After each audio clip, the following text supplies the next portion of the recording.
Imagine writing a literal holy book about a politician, promising the masses that this figure is, their ultimate savior. Right, and then looking out the window, seeing what you genuinely believe is total societal collapse, and realizing the savior you promised everyone is just, oh, completely asleep at the wheel. Exactly. I mean, what do you do when the crowd you helped radicalize comes looking for the salvation you guaranteed?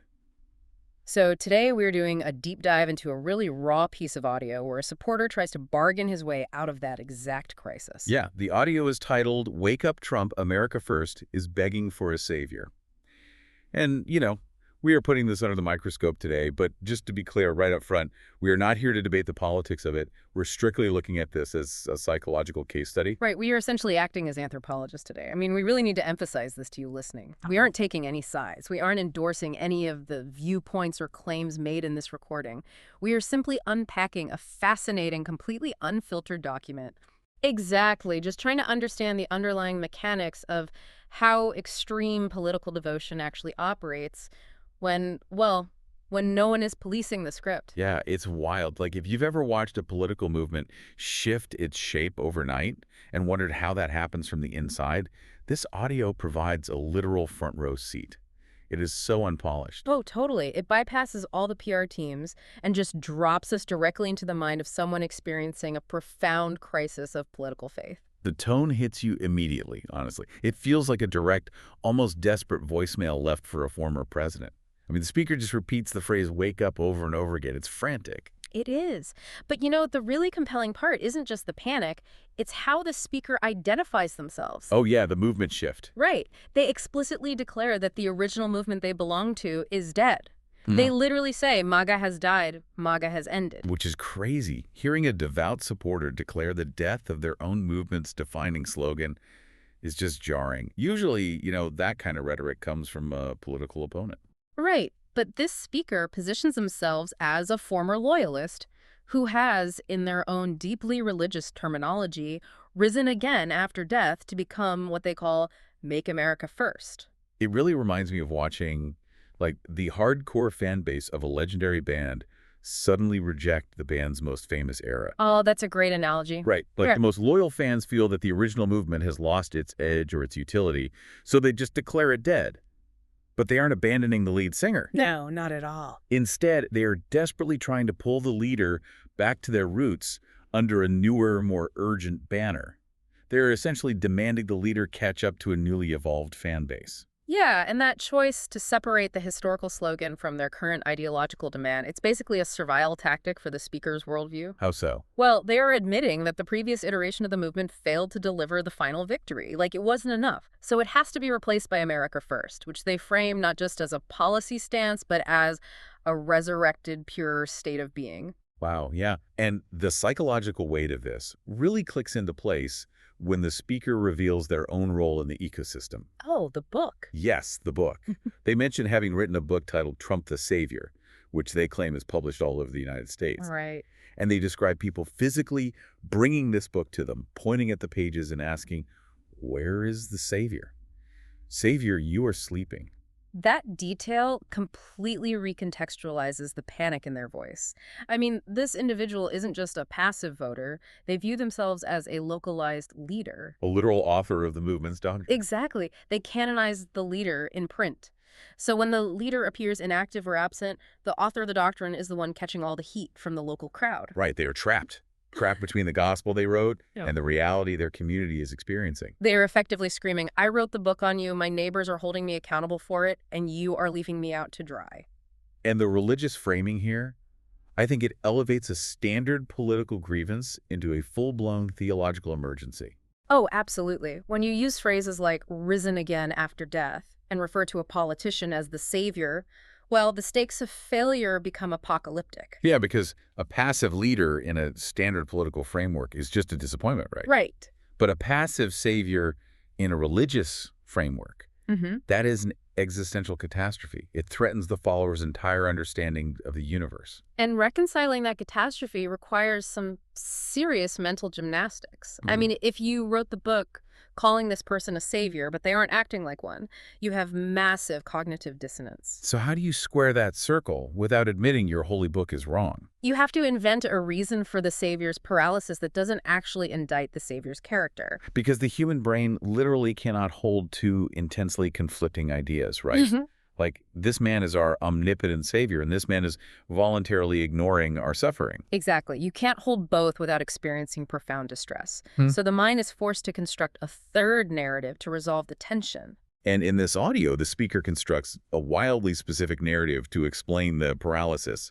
They point the finger directly at an evil court. Yeah. They beg the former president to get out of a faulty sleep, claiming this sleep is caused by severe anxiety. Yes, and specifically, they claim the leader is terrified of the Epstein files. And what's fascinating about the raw audio is watching how high-level internet lore trickles down to the grassroots level, because the speaker actually mispronounces it several times. Yeah, like the fine files or the 15 file. Right, before finally landing on Epstein files. That mispronunciation is such a crucial detail, though. It illustrates how localized political influencers absorb incredibly complex, overarching conspiracy theories like a massive game of telephone. They might mangle the proper nouns, but they inherently understand the mythic weight and the utility of the concept. Totally. The Epstein files function here not as a specific legal document, but as an abstract monster hiding under the bed, paralyzing the leader. But the leader isn't just paralyzed by fear. The speaker introduces a really strange mechanism for this sleep. They start blaming billionaire donors and billionaire friends. Right. They claim these elites are actively giving the leader sleeping pills to help him escape the anxiety of these files. It's such a vivid, bizarre image. Like, are they being literal about the pills, or is this a metaphor?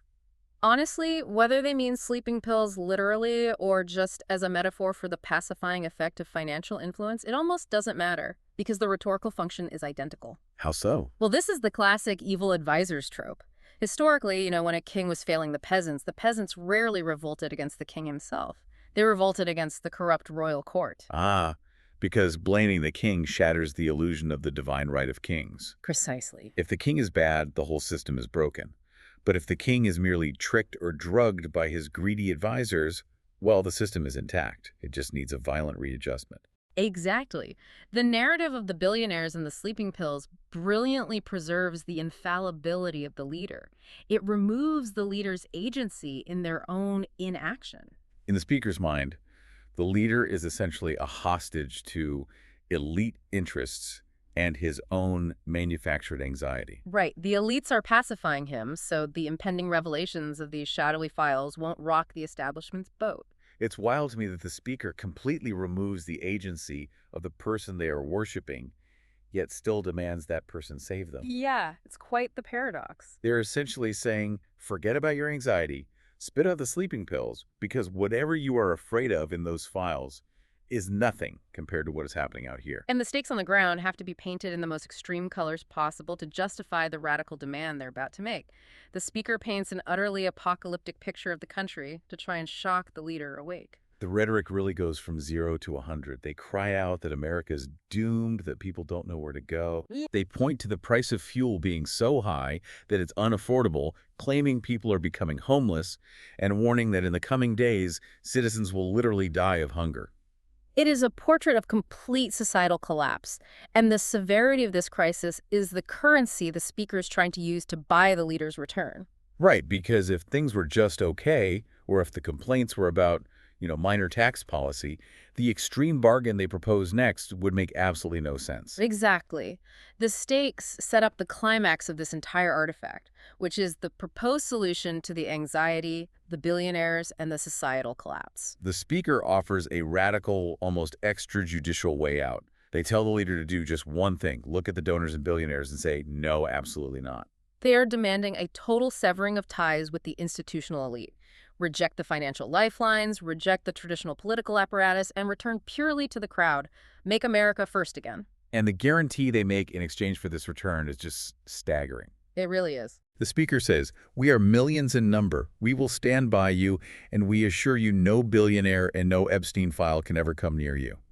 And then they follow this up with the most mind-bending phrase. We, the nation, will pardon you. Yes. We, the nation, will pardon you. That phrase is the absolute crux of populist philosophy crystallized into a single sentence. I have to pause on this because the concept is so entirely divorced from how a constitutional republic actually operates. Oh, completely. The speaker is offering a grassroots get-out-of-jail-free card.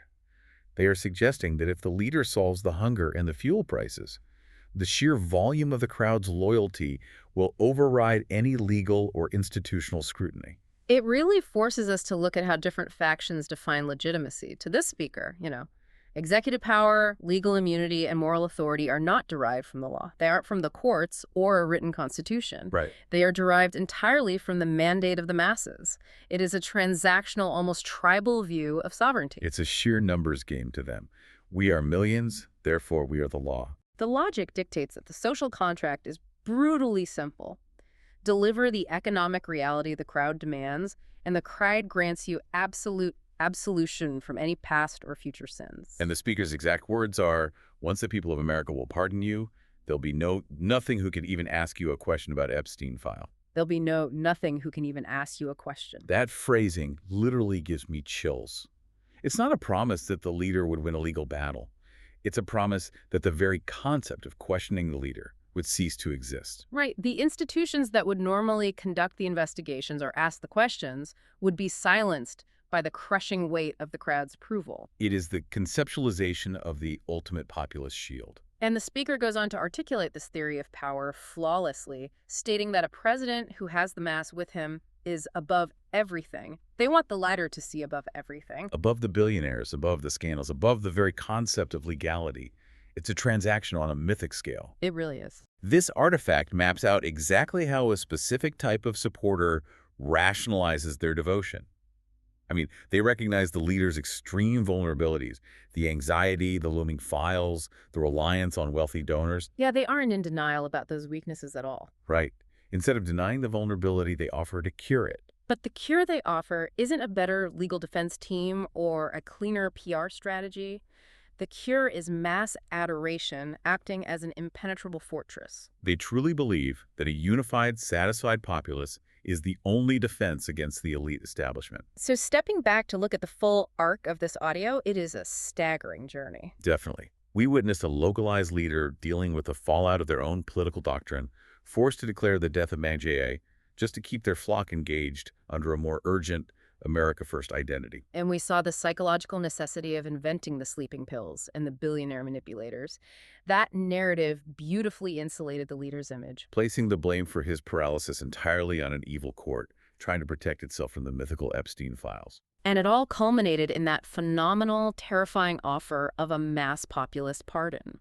The belief that if the leader simply abandons the elites and rejoins the physical crowd, those millions of Americans will elevate him to a status where he is untouchable by law, scandal, or institution. It completely redefines the traditional rules of political engagement.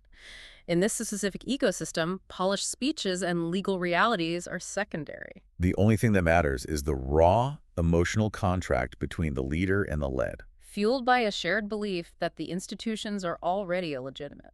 You know, if you listening have ever felt baffled by how certain political figures maintain intense loyalty despite obvious controversies, this audio is the skeleton key. It really proves that supporters aren't just passive vessels waiting for instructions. No, they place immense, crushing pressure on a single figure. They demand strict adherence to the crowd's immediate needs, and in return, they offer a literal pardon from the nation. It's an entirely parallel system of morality and justice. It is a parallel system, and it relies on a very specific power dynamic. Which brings me to a final, lingering thought for you to dissect based on all of this. Let's hear it. The entire premise of the speaker's worldview is built on a book they wrote titled Trump the Savior. The audio is an agonizing plea for the savior to wake up, cure the societal collapse, and rescue the people from ruin. Right, the people are starving, so the savior must save them. Yet the climax of the speaker's pitch relies entirely on the crowd's power. The crowd is the entity that will pardon the leader. The crowd will protect him from the billionaires. Wow, yeah. The mass of people will place him above everything so no one can ever ask him a question again. This creates a profound, almost dizzying paradox at the heart of the movement for you to mull over. In this intense, high-stakes political equation, who is actually saving whom? That completely inverts the entire dynamic. You listen to the panic in the audio and assume you are hearing a helpless congregation praying for a divine figure to rescue them. But when you look at the actual mechanics of the bargain they are proposing, you're actually listening to a powerful, unpredictable jungle deciding whether or not it is going to protect its king. And that jungle operates on a set of rules that traditional politics simply isn't equipped to handle.